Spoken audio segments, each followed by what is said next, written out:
I think they get over-identified with their trauma. The trauma is me. That's exactly it. And also trauma linked to the emotion, linked to the moment.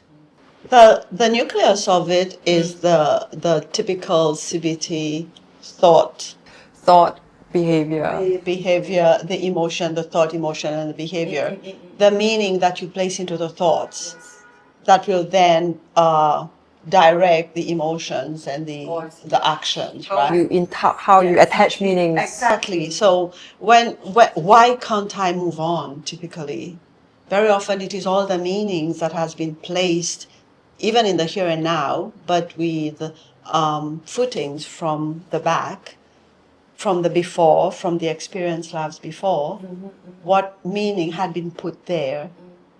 And so when you bring this into your now, maybe something that worked for then does not work for now.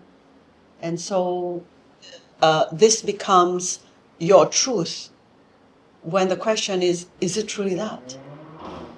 Can the past play in the present? Would you say if the past is in the present, is that trauma?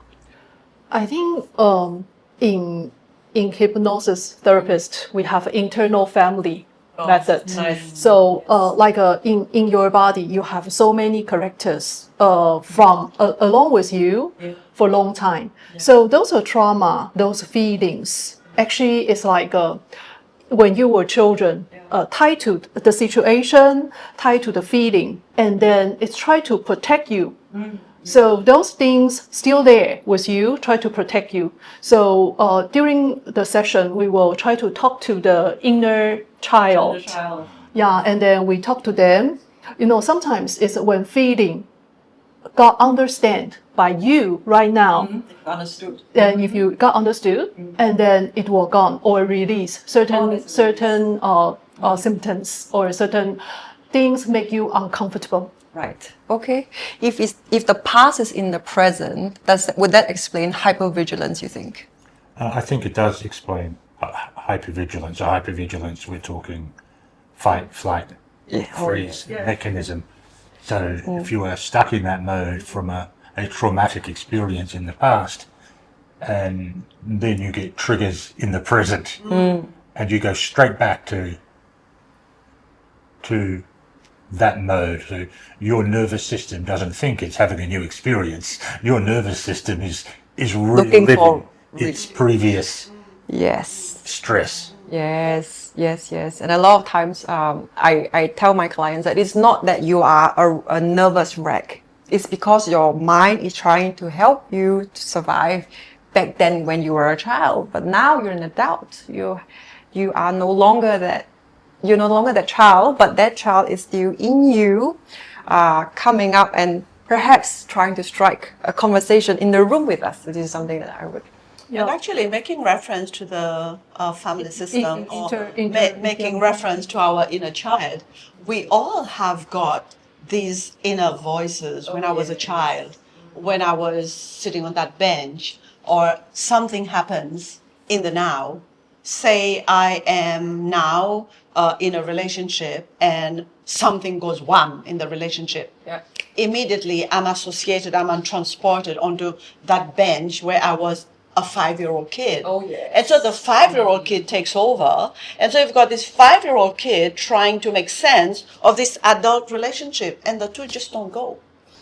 Well, it's even worse than that, I think. I think the 5-year-old is pushing the present you around, actually. They're the one in the driver's seat, which is backwards. Yes, And also, when you go back to your inner child, the time, because the child feel they don't have power. So right now, as an adult, you also feel I don't have power to change or shift the situation. Then that's why we always have this kind of anxious, a lot of trauma reactions. Right. So I often ask, how old is that reaction, or how old is that part of you, or how old is that voice? Sometimes they could say, "Oh, that sounds like a little bit younger." I said, "Oh, really?" So that's how I introduced inner child concept, because they will start thinking that if I have two voices in my head, I'm nuts, right? I'm sort of, am I crazy? Yeah. But it's also it's not, the traumatic experience doesn't have to have happened in childhood. Of course. That's an assumption we need to move away from. If one thinks of someone with PTSD, like a soldier or a firefighter, their traumatic experience has probably happened as an adult. Absolutely. So it's, the principle's the same, you're still going back to this, but it's not always from childhood. Yes, I agree. Because the inner child sometimes a bit like overused. People use it so often. Everything blamed to the parents, blamed to the inner child. It's not fair as well. Yes, I agree. Yes.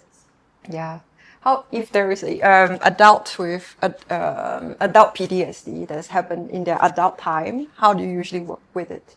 So for me, it's if an adult, if the trauma happened in an adult time, not in a childhood time.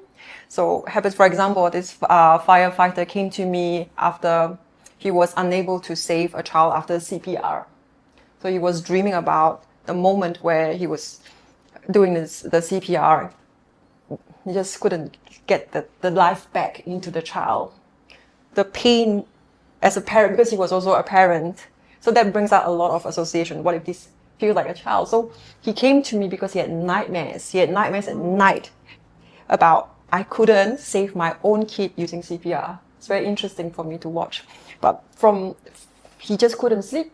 So my job at the moment is, for me at least, is to help him get some sleep first. Then we work on desensitizing you and using EMDR to desensitize that moment. Yeah, how would hypnosis come to play if you had this client?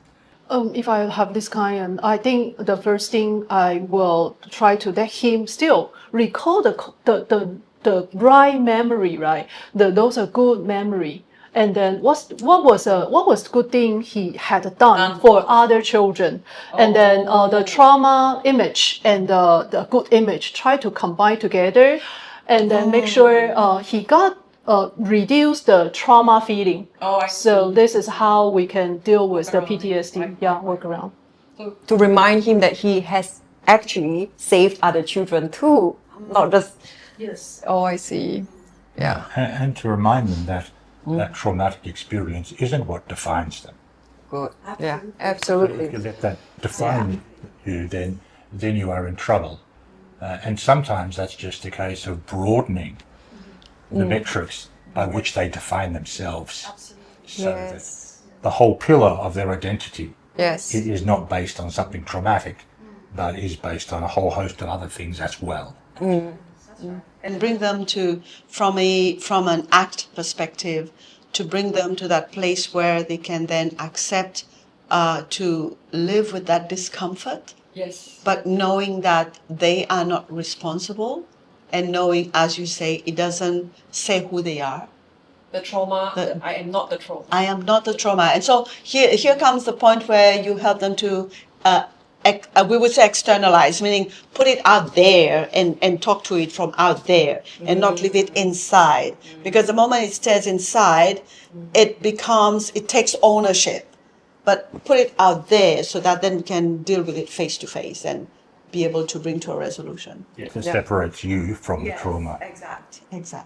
Then do you feel your client feels sad enough? Like he really cry, tear, upset, crying, release his feeling, because sometimes I feel people just keep those feelings inside. They don't really talk, they don't really cry, shouting. Very good question, because this firefighter came to me as he was describing all these things. He did not shed a single tear. You know, and he was almost like he's reading from a newspaper, telling me a story without any emotions attached. So yes, when I try to induce or to open it, because I guess the brain did a very interesting thing there to switch off the feeling, right? It's compartmentalized. Compartmentalized, or I think it's a dissociation. It's a form of dissociation. For sure. Yeah, good question. So I guess for EMDR, after we rebuild certain level of safety, install certain resources and safety within them, then we get them to start reliving the experience, but with a safe person with them to complete the shock of the time when he was doing the CPR. And I think the completion of the shock is very important. Because then it gives them the sense for them to dissect what is happening. Oh, yes. At the point of numbness, they're not able to dissect this. So it's like the whole cycle stops incomplete. Unfinished story. Yes, So there you we go. just So help we them, need to have them finish the story so that then they can come out and breathe. Yes.